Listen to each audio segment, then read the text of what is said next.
우리가 너무나 잘 아는 오병이어의 기적이 일어난 사건입니다. 어, 이 사건이 일어난 배경을 좀 우리가 먼저 생각을 해 봐야 되는데요. 앞에서 9장 1절에서 예수님은 12 제자들을 불러가지고 둘씩 둘씩 짝지어서 전도하러 내보내셨죠. 제자들이 이제 처음으로 예수님의 이런 명령을 받고 전도 현장에 다른 사람들 없이 자기들끼리만 전도를 해 본 겁니다. 예수님이 그들을 따라가지 않고 제자들만 보내서 처음으로 전도 현장에 가서 이제 전도를 하게 된 거죠.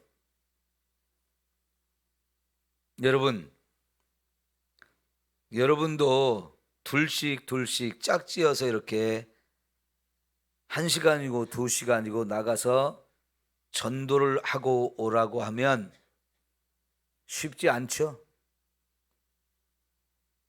우리 이제 매일 전도 팀은 여기저기 돌아다니면서 매일매일 전도를 하니까 좀 익숙해지셨지만 훈련을 받지 않은 상태에서 이렇게 하면 쉽지 않습니다.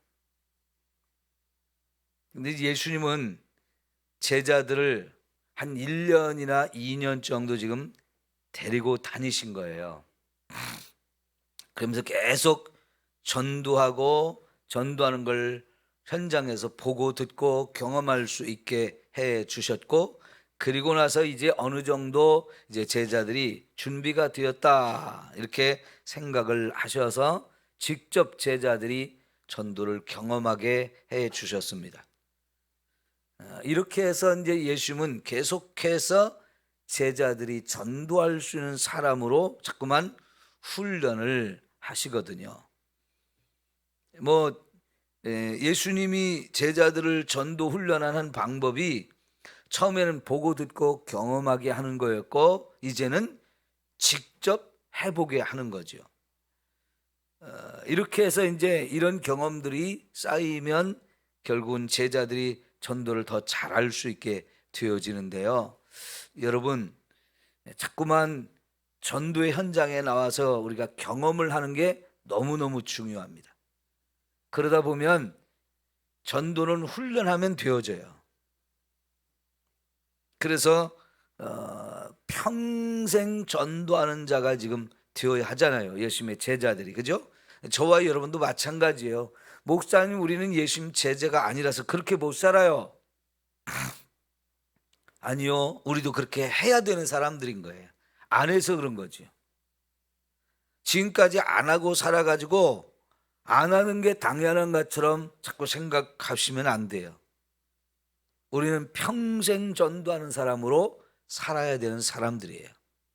그러니까 여러분이 자꾸만 이런 기회를 제가 여러분에게 만들어 드릴 때 나오셔서 전도하시고, 만약 직장 다니고 일 때문에 못 옵니다 하는 사람은요, 토요일 날 나오셔야 돼요. 토요일 날. 어떤 사람은 퇴근하고 저녁에라도 해요. 열정을 가지고 하면 이게 되어지거든요. 누군가 사명받은 사람, 특별한 사람만 하는 거다 생각하지 마시고, 여러분 모두가 이렇게 전도하는 사람이 되어야 합니다. 나중에 사도행전에 가면 너나 할 것 없이 예수 믿는 사람들은 다 전도했어요. 우리 교회가 그렇게 되어져야 합니다.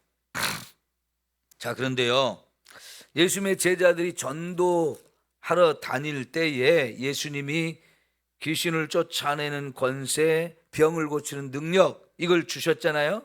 그리고 이제 나가서 전도하다 보니까 진짜 병도 고쳐지고 귀신도 떠나가는 것을 보았어요. 그래가지고 여러분, 이들로 인해서 소문이 확 퍼져 나갔다는 겁니다. 자, 여러분 7절 볼까요? 9장 7절 시작.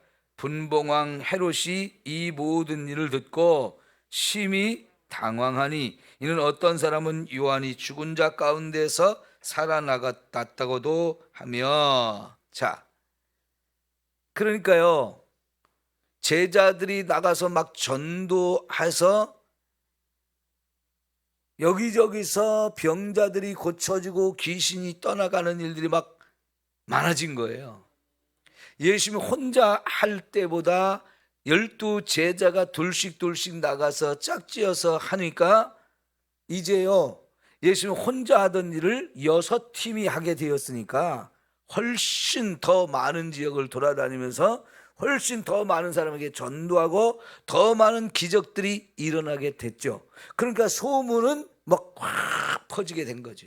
그러니까 그 소문이 헤롯 왕의 귀에까지 들리게 되었는데, 사람들이 말이죠, 막 이렇게 제자들이 나가 전도하면서 이런 일이 일어나니까 이거는 선지자들이 세워진 거다, 선지자들이 이제 활동하기 시작한 거다, 뭐 이런 소문이 막 퍼지게 된 거죠. 그러면서 어떤 사람은 엘리야가 그랬다, 엘리야가 다시 나타났다, 어떤 사람은 예레미야가 다시 나타났다 뭐 이러고, 어떤 사람은 죽은 세례 요한이 다시 살아났다 뭐 이런 이야기도 막 들리는데, 헤롯이 그런 얘기를 다 듣게 된 거죠. 그래서 헤롯은 뭐라고? 내가 죽인 세례 요한이 다시 살아났다고? 얼마나 놀랐는지 몰라요. 여러분, 이게 진짜 내가 죽인 사람이 살아났다 그러면 죽인 사람이 얼마나 놀라겠어요. 그 사람이 나한테 찾아와서 원수 갚을까 봐 잠도 못 자고 도망가서 숨어야 될 것 같거든요. 헤롯한테 이런 소문이 갈 정도로 소문이 멀리 퍼졌고 또 그렇게 많은 기적들이 일어났다는 얘기가 돼요. 그리고 이제 제자들이 이게 뭐 그날 하루 중에 몇 시간 나가서 전도한 게 아니고 여러 날을 그렇게 했어요. 그러니까 여러분, 우리가 앞에서 9장 1절부터 6절까지 그 전도하러 보내면서 예수님은 어디로 가든지 너희를 영접하는 사람이 있으면 그 사람 집에 유하면서 그 사람이 대접해 주는 걸 받으면서 거기서 며칠이고 머물면서 이렇게 전도하고, 영접하지 않는 사람들이 있으면 그 사람들 그냥 두고 다른 데 가서 전도하라고 하잖아요. 거기를 떠날 때는 너희의 발에 먼지까지 그냥 다 털어버리고 그렇게 가라는 거예요. 왜냐하면 영접하는 사람은 축복을 받지만 거절하는 사람들은 저주가 임할 거라 하면서 며칠씩 유할 수도 있게 하신 거예요. 그러니까 며칠씩 다니면서 전도를 하게 했던 거죠. 몇 날 며칠 이렇게 전도를 하고 돌아올 때 제자들이 첫째는 피곤하기도 하고 둘째는 소문이 막 날 정도로 많은 일을 하고 왔어요. 그러니까 예수님이 이 제자들을 따로 데리고 한적한 곳으로 가셨다 이렇게 표현이 됐는데, 이게 다른 복음서에 보면 제자들이 피곤해 가지고 쉬게 해주려고 데리고 가셨다는 뜻이에요. 그러니까 전도를 여러 날을 여기저기 돌아다니면서 이렇게 하다 보니까 진짜 피곤해진 거예요. 그러니까 피곤할 만큼 열심히 전도를 했다는 얘기죠. 그럴 때는 예수님도 이 제자들에게 휴식이 필요하다 해서 이제 따로 데리고 가서 휴식을 취하기로 한 거지요. 우리 지금 매일 전도하시는 분들 보니까요, 아주 진짜 많이 힘들고 피곤해 하셔요. 또 다들 연세가 드신 분들이잖아요. 매일매일 나와서 한다는 게 보통 어려운 게 아니거든요. 뭐 입술도 부르트고 발도 뭐 붓고 다리도 아프고 여러 가지로 이제 어려움들이 있는데 휴식이 또 필요하기도 한 거죠. 그러니까 제자들을 데리고 따로 광야로 나간 겁니다. 빈들로 나갔다 그러는데 이게 광야이고 또 사막이다라고 보시면 되는데 왜 하필이면 이런 데로 데리고 가셨을까요? 거기 지금 가버나움 거기서 조금 더 가면 이제 헬몬산, 유명한 헬몬산이 거기 있거든요. 거기 2000m 이상 되는 높은 산이고요. 거기 산 꼭대기는 항상 눈이 덮여 있는 곳이기 때문에 눈 녹은 물들이 내려오는 계곡도 많아요. 그 계곡에 눈 녹은 물들이 흘러 내려와서 만들어진 것이 갈릴리 호수니까요. 그 산에서부터 갈릴리 호수까지 흘러오는 물줄기들이 많이 있거든요. 그런 곳에 가서 쉴 수도 있는데 예수님은 제자들을 데리고 이렇게 빈들로 가셨어요. 여러분, 이거는 구경하러 가는 게 아니죠. 유대인들은요, 워낙 주변에 사막이 많이 있고 또 조상들이 40년 동안 이 광야를 거쳐왔던 경험이 있기 때문에 이 유대인들은 쉬기 위해서 사막으로 가는 거예요. 우리 같으면 안 그럴 것 같은데 오히려 이 사람들은 사막으로 들어가서 거기서 쉬면서 자기들의 영성을 더 깊게 만드는 거죠. 단순히 육체만을 편히 쉬게 하려고 하는 게 아니고 하나님을 찾고 기도하고 그러면서 내 영혼을 더 충족시키는, 그것이 영과 육이 다 건강해지는 그런 방법이기 때문에 그렇게 한 거예요. 그러니까 예전에 초대교회 때 수도원들이 참 많이 만들어졌는데요, 수도원이라는 게 거의 대부분 이렇게 사람이 살지 않는 깊은 이런 사막이나 깊은 산속 이런 데에다 이제 수도원을 만들고 거기서 평생 이렇게 하나님을 찾으며 경건 훈련을 했었거든요. 지금 예수님이 제자들을 그렇게 빈들로 데리고 가신 거예요. 그런데 여러분, 문제는 예수님과 제자들에게 이렇게 휴식이 필요한데 사방에서 사람들이 제자들을 따라오고 예수님을 보기 위해서 이렇게 온 거예요. 그러니까 여러분 11절에 보니까 무리가 알고 따라왔다 그랬어요. 근데 여기 무리라고 하는 것이 여러분 어느 정도일까요? 우리가 여기 이제 오병이의 기적이 일어난 사건을 설명하면서 그 빈들에서 떡을 먹은 사람들이 남자 숫자만 헤아렸을 때 한 5,000명쯤 되었다라고 말하고 있어요. 거기 한 50명씩 떼를 지어서 안치라고 그랬잖아요. 그래서 제자들이 이렇게 떼를 지어서 안치는 일을 했기 때문에 숫자를 정확하게 거의 셀 수 있는 50명 이렇게 무리를 지어서 앉게 하셨단 말이죠. 그러니까 숫자를 정확하게 헤아릴 수 있었을 건데요,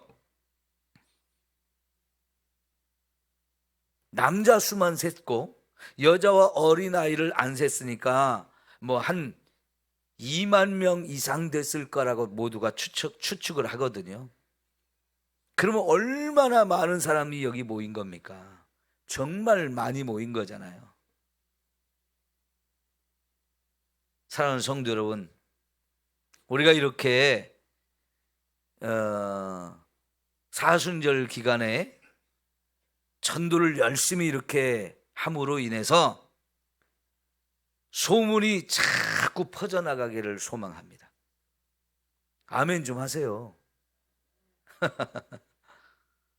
아니 그거 원치 않으세요? 예수님의 제자들이 이렇게 막 다니면서 전도를 해가지고 많은 일들이 일어나가지고 소문이 자꾸 퍼져서 많은 사람들이 이렇게 예수님을 보려고 왔다는 거, 얼마나 놀라운 일이에요. 그러니까 아마 이때쯤이 예수님이 그냥 3년 동안 공생애를 하면서 가장 이 전도가 활발하게 일어나고 그래서 많은 사람들이 예수님을 찾아 나오는 이런 때였던 것 같아요. 그러니까 우리가요, 이렇게 전에도 총동원주의를 몇 번 해봤지만 해마다 이제 2번씩 봄과 가을에 2번씩 계속해서 이렇게 전도를 계속하다 보면 군산시 전체에 우리 교회 소문이 정말 크게 나리라고 생각합니다. 근데 그렇게 소문만 나는 게 아니고 이렇게 전도를 통해서 정말 많은 영혼을 구원하는 우리 삼성교회가 되어지기를 진짜 소원합니다. 여러분, 그걸 기대하십시오. 자꾸 머릿속에 그리면서 하나님, 우리 교회도 부흥을 주옵소서. 언제까지 100명 조금 넘는 걸로 만족할 수는 없잖아요. 이왕이면 우리 전도에서 많은 영혼을 구원해서 많은 영혼이 모이는 그런 교회가 되면, 여러분, 저는 제 이름이 막 소문이 나서 제 이름이 유명해지는 거, 이거 원해서 하는 게 아니에요. 그까짓 건 하나도 중요하지 않아요. 그런 욕심은 요만큼도 없어요. 제가 그런 욕심을 가질까 봐 자꾸 하나님 앞에서 저를 쳐서 복종시키려고 하는 그런 기도를 자꾸 하거든요. 근데 왜 우리가 전도를 해야 되는 겁니까? 결국은 영혼을 구원해야 되기 때문에 그래요. 영혼 구원을 위해서 이렇게 부지런히 열심히 전도하다 보면 당연히 소문은 나게 되어 있고 그런 가운데서 많은 기적과 표적도 나타나게 되어지는 거거든요. 그러니까 지금 예수님과 제자들이 이렇게 열심히 전도하니까 그렇게 소문이 많이 나고 헤로도 왕까지도 무섭게 만들고 수많은 사람들이 예수님을 찾아 나와서 쉴 틈도 없게 만들어지는 이런 상황들이 되어지잖아요. 여러분, 이제 지금 우리가 9장을 보고 있는데 10장으로 넘어가면 이제 예수님은 70명을 뽑아서 70명을 또 전도대로 파송을 해요. 둘씩. 그때도 더 많은 사건들이 일어났고 더 많은 기적들이 일어났어요. 여러분, 더 많은 전도자들이 세워지고 더 열심히 전도를 해서 이렇게 수많은 영혼들에게 복음을 전하는 이 아름다운 역사가 일어나야 할 줄 믿습니다. 저는 그런 날이 우리 교회도 꼭 오리라고 믿습니다. 여러분, 자, 그래서 이제 사람들이 오니까 예수님이 결국은 쉬러 갔다가 쉬지 못하고 그 찾아온 사람들에게 일일이 말씀을 또 전하기 시작하잖아요. 11절에 보니까 그들을 영접하사 하나님 나라의 일을 이야기하시며 병 고칠 자들은 고치시더라. 그런데 문제는 이게 하루 종일 그랬다는 거죠. 하루 종일 말씀을 전하고 또 병을 고치고 계속 그렇게 하셔요. 그래서 날이 저물 때가 될 때까지 이렇게 하셨다는 거죠. 그렇지 않아도 피곤하고 힘이 드는데 하루 종일 또 이렇게 쉬지 못하고 이렇게 했으니까 얼마나 힘들겠어요. 그리고 문제는 배가 고픈 거지요. 여러분, 양식이 떨어지면 그렇게 식사 때가 오는 게 겁이 나잖아요. 그죠? 왜 이렇게 식사 때가 빨리 와요? 은행에 이자 갚을 때가 빨리 오는 거, 또 월세 한 달 금방금방 지나서 월세 낼 때가 빨리 오는 거, 참 이게 느껴지거든요. 근데 지금 하루 종일 밥을 먹을 새도 없이 밥도 먹지 못하고 대부분 사람들이 말씀을 듣고 또 이렇게 병 고치는 일들을 막 같이 경험하면서 영적으로는 뭐 충만했고 기쁨이 넘쳤지만 육신의 배도 필요하잖아요. 사람이 떡으로만 사는 것 아니다, 이렇게 말씀을 하셔서 이 육신의 양식보다는 영의 양식이 더 중요하다는 거 알지만 그 말씀이 떡은 필요 없어, 그런 얘기는 아니잖아요. 40일을 금식하셨던 예수님에게 떡이 무엇보다도 절실하게 필요합니다. 그래서 사탄이 돌을 가지고 떡을 만들어 먹어보라고 이렇게 시험을 했던 건데, 지금 이 여기 와 있는 사람들한테 너희도 40일 금식해, 이런 얘기 할 수 있는 건 아니에요. 그들을 먹여야 된단 말이죠. 그래서 예수님이 제자들한테 먼저 너희들이 먹을 걸 줘라 이런 말씀을 하셨는데 이 말씀도요, 사실은 바람과 바다 이 풍랑을 잠잠하게 하시고 나서 예수님이 하신 말씀하고 똑같은 거예요. 너희 믿음이 어디 있느냐 그렇게 하셨잖아요. 너희 믿음이 있었으면 이까지 그 바람을 무서워하고 파도에게 무서워서 죽을 것 같다고 벌벌 떨고 그럴 게 아니었다는 거죠. 얼마든지 그 믿음을 가지고 예수님처럼 바람을 꾸짖고 바다를 잔잔하게 할 수 있었는데 그걸 못했다고. 믿음이 다 어디다 놨냐고 이렇게 책망하셨는데요. 지금 너희가 먹을 것을 주어라 이 말씀을 하신 것도 결국은 똑같은 의미예요. 이제 너희들이 이 문제를 해결해 봐라 하는 거죠. 그런데 믿음으로 생각하지 못했어요. 또 예수님, 지금 여기는 빈 들입니다. 우리가 어디 가까운 마을에 가서 지금 이 시간에 떡을 사오는 것도 불가능하고, 떡을 사려면 돈이 지금 엄청나게 필요한데 그 돈이 또 우리에게 없습니다. 이거는 다 인간적인 계산이고 인간적인 생각이잖아요. 근데 이 시간에 제자들이 정말 믿음으로 이 문제를 해결하려고는 그런 자세를 취했으면 얼마나 좋았겠어요. 이 사건이 예수님이 보리떡 5개와 물고기 2마리를 가지고 5병이어의 기적을 나타냈는데 사실은 제자들이 그 일을 할 수 있는 기회를 주셨단 말이죠. 만일 제자들이 정말 믿음으로 그 기적을 일으켰으면 얼마나 더 좋았겠어요.